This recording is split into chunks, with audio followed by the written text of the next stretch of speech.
আসসালামু আলাইকুম। কেমন আছেন সবাই? আশা করি যে যেখানে আছেন আল্লাহ তাআলার অশেষ রহমতে পরিবার পরিজন নিয়ে সবাই ভালো আছেন, সুস্থ আছেন। আলহামদুলিল্লাহ আমরাও ভালো আছি। আর একটা নতুন ভিডিও নিয়ে আপনাদের মাঝে আবারও চলে আসলাম। আশা করি আজকের এই ভিডিওটা আপনাদের কাছে অনেক ভালো লাগবে। একটু বাইরে গিয়েছিলাম, আর বাড়ি থেকে এসে এই তো শপিং করে নিয়ে আসছি, একটু গুছাচ্ছিলাম, তো টুকটাক একটু ভিডিও করেছি। আসলে দেখা যায় যে গোছানোর সময় ভিডিও করা এরকম হয় না, তো জাস্ট একটুখানি ভিডিও করে নিয়েছিলাম। আর এদিকে দেখলাম যে আমার তেলের জারে তেল শেষ হয়ে গেছে, চা পাতা শেষ হয়ে গেছে, দুধও শেষ হয়ে গেছে। তো এগুলোকে এখন আমি সব কিছু রিফিল করে নিব। দেখা যায় যেগুলো শেষ হওয়ার সাথে সাথে যদি রিফিলটা করে নেওয়া হয় তখন খুব ভালো হয়, কারণ যখন দরকার হবে তখন যদি যেয়ে দেখি যে নাই, তখন আবার এগুলো রিফিল করো, তো তখন একটু আর কি ভালো লাগে না।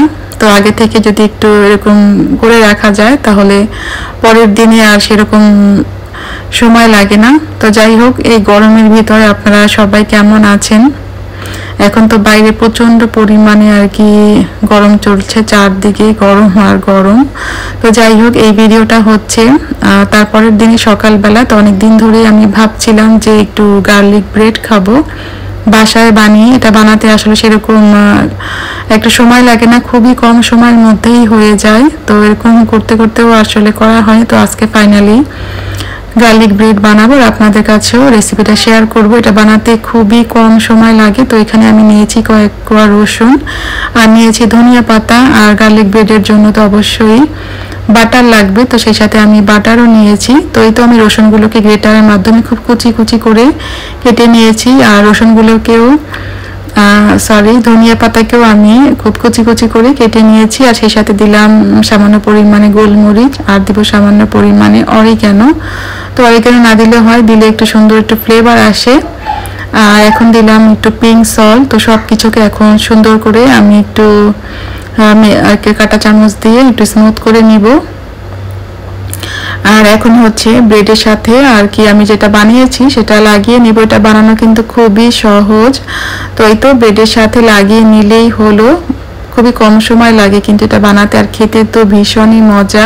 আমরা তো রেস্টুরেন্টে খুব চড়া দাম দিয়ে গার্লিক ব্রেডটা খাই, কিন্তু এটা বাসায় বানাতে কতটা সহজ আর খুবই কম সময় লাগে। বিশেষ করে বাচ্চাদের জন্য কিন্তু টিফিনেও এটা দিয়ে দেওয়া যায়, ওরা মজা করে খেতে পারবে।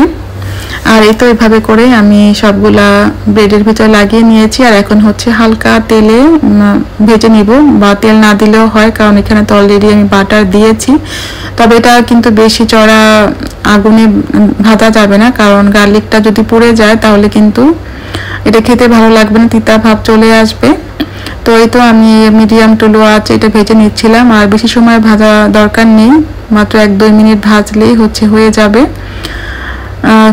কারণ বেশি যদি ভাজা হয় তাহলে একটু তিতা ভাব চলে আসবে, তখন আসলে ভালো লাগবে না। আমি যখন ভাজছিলাম তখন খুবই সুন্দর একটা ঘ্রাণ আসছিল বাটারের। দেখতেই পাচ্ছেন দেখতে কতটা লোভনীয় হয়েছে, আর খেতে তো ভীষণই মজা, খুবই মজা আসলে এটা খেতে।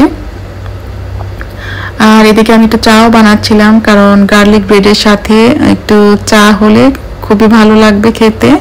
তো এই কারণে চা বানাচ্ছিলাম, কিন্তু এই প্রচন্ড পরিমাণ গরমের ভিতরে চা খেলে মনে হয় যেন আরো বেশি গরম লাগে। তারপরেও আর কি ব্রেডের সাথে একটু চা না খেলে তো আর হয় না, তাই তো একটু চাও বানিয়ে নিলাম। আর মাঝে মাঝে নিজের পছন্দের নাস্তা বানিয়েও কিন্তু খাওয়া উচিত, সবসময় তো পরিবারের সবার পছন্দে বানানো হয়। আর এদিকে আমি চায়ের ভিতরে কখনোই চিনি খাই না, তো আজকে ভাবলাম যে একটু চাটাকে মিষ্টি করে খাই, তাই একটু সুইটনার দিলাম। আর এখন মজা করে গার্লিক টোস্টটা খাবো, এটা খেতে খুবই মজা লাগছিল। তো আপনারাও একবার হলে এটা ট্রাই করে দেখবেন, খুবই মজা এটা খেতে, একটা ফ্যান হয়ে যাবেন। তো যাই হোক, আমি এখানে নাস্তা খেয়ে তারপরে দুপুরে রান্নাতে চলে আসব। তো আমি কিন্তু দুপুরে রান্না করার জন্য অলরেডি সবকিছু গুছিয়ে নিয়েছি আগেই, কারণ সবকিছু গুছিয়ে নিলে রান্নার কাজটা খুব দ্রুত আর কি সারা যায়। এখন তো চারপাশে তীব্র গরম চলছে, এই গরমের ভিতরে যদি তাড়াতাড়ি রান্না করতে হয় তাহলে কিন্তু আমাদের কাজগুলোকে একটু গুছিয়ে নিলে তাড়াতাড়ি ঝটপট করে রান্না করা যায়, যেটা আমার কাছে মনে হয়। তো আমি আগে থেকে এই যে এখানে সবকিছু গুছিয়ে রেখেছি, আর কিছু পেঁয়াজ আমি আগেই ছিলে রেখেছিলাম। আর এই পেঁয়াজ ছোলার কারণে কিন্তু খুব সহজেই রান্নাটা বসিয়ে দেওয়া যায়। দেখা যায় যে রান্না করতে গেলে পেঁয়াজ ছুলতে ছুলতে অনেক সময় লাগে, এটা যদি আগে থেকেই করা থাকে তাহলে আমার কাছে খুবই ইজি মনে হয়। তো এই তো আমি একটু ভাজি করে নিব। আর এই ভিডিওটা ছিল ঈদের পরই, তো সবার তো মাংস খেতে খেতে একেবারেই ভালো লাগছিল না, তো আজকে ভাবলাম যে সব সবজি রান্না করব। তো এখানে বাংলাদেশ থেকে আনা কাঁচা কলাও আমি রান্না বসিয়ে দিয়েছি চিংড়ি মাছ দিয়ে। বাংলাদেশের কাঁচা কলাগুলো খেতে খুবই মজা, আর এখানে কাঁচা কলাগুলো একদমই সেদ্ধ হতে চায় না, তাই এখানে খাওয়াও হয় না। তো যাই হোক, এগুলো কিন্তু আমি গিফট পেয়েছি। আর এই প্রচন্ড পরিমাণ গরমের ভিতরে রান্না করা যে কতটা কষ্ট, যারা রান্না করে তারাই কেবল জানে। তো আমরা যদি তাড়াতাড়ি রান্নাটা শেষ হয়ে যায় তাহলে অনেকটাই শান্তি পাওয়া যায় আর কি, কারণ যতটা গরম না লাগে রান্না করতে এসে তার দ্বিগুণ পরিমাণে গরম লাগে। তো সব কিছু যদি একটু আগে থেকে অর্গানাইজ করা থাকে তাহলে কিন্তু রান্নার কাজটা খুব তাড়াতাড়ি সেরে নেওয়া যায়। আর রান্নাঘরে এসে যদি আমরা সব কাজগুলোকে গুছাই তাহলে কিন্তু রান্না করতে অনেক সময় লাগে, গোছাতেও সময় লাগে। তো সবগুলো কাজ একসাথে না করে একটু আগে অর্গানাইজ হলে রান্নার কাজটা আমার কাছে মনে হয় খুব দ্রুত শেষ করা যায়। আর এদিকে হচ্ছে আমি ট্যাংরা মাছ দিয়ে চিচিঙ্গা দিয়ে রান্না করব। তো আমরা তো চিচিঙ্গা বলি, অনেকে দেশে অনেক আবার অনেক টাইপের কথা বলে চিচিঙ্গাকে। তো যাই হোক, দুবাইতে প্রচন্ড পরিমাণে এখন গরম চলছে, একদম 50 ডিগ্রির উপরে হচ্ছে গরম, প্রচন্ড পরিমাণে তাপ। তো যাই হোক, দুবাইতে অনেক তাপ হলেও তো এমন কোনো বাসা বাড়ি নেই, দোকানপাট নেই যেখানে এসি নেই। তো যারা ভিতরে আছে তাদের কাছে বেশি একটা খারাপ লাগে না, কিন্তু যারা বাইরে থাকে তাদের প্রচন্ড পরিমাণে গরম। তো যাই হোক, বাংলাদেশে তো বেশি ভাগই দেখা যায় যে এসি থাকে না, তো যার কারণে গরমটা বেশি সহ্য করতে হয়। তো এই তো তাড়াতাড়ি আমি রান্না বাড়া করে তারপরে হচ্ছে এই তো একটু বিকেলবেলা রান্নাঘরটাকেও ক্লিন করে নিলাম, কারণ রান্নাঘরটা যদি ক্লিন করা না থাকে রান্নাঘরে কিন্তু এসে ক্লিন করতে আবার রান্না করতেও একটু ঝামেলা হয়। তো সবসময় রান্নার পরেও করি না, অনেক সময় দেখা যায় যে রান্নার পরে করি, আবার রাতে যখন খাওয়া দাওয়া হয় তখনও করি। তো যাই হোক, আমার এই ভিডিওটা যদি আপনাদের কাছে ভালো লেগে যায় তাহলে প্লিজ একটি লাইক করবেন, সেই সাথে যদি আমার চ্যানেলে আজকে নতুন ভিজিট করে থাকেন চ্যানেলটিকে সাবস্ক্রাইব করে এই ছোট পরিবারের পাশে কিন্তু আপনি থেকে যেতে পারেন। আর এই কাজটি যদি আপনি অলরেডি আগেই করে থাকেন তাহলে আপনাকে জানাই অসংখ্য অসংখ্য ধন্যবাদ।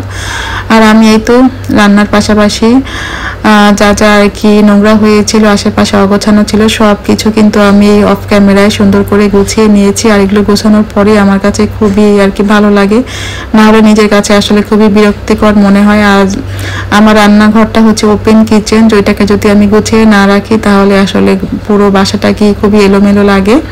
তাই আপনাদেরকে একটু দেখিয়েও দিলাম। এই তো আমার গোছানো রান্নাঘর, যদিও এরকম সব সময় থাকে না, খুব অল্প সময় থাকে। তো এক ঝলক আপনাদেরকে দেখিয়ে দিলাম। আর এই ছিল আমার ভিডিও। সবাই ভালো থাকবেন, সুস্থ থাকবেন। আল্লাহ হাফেজ।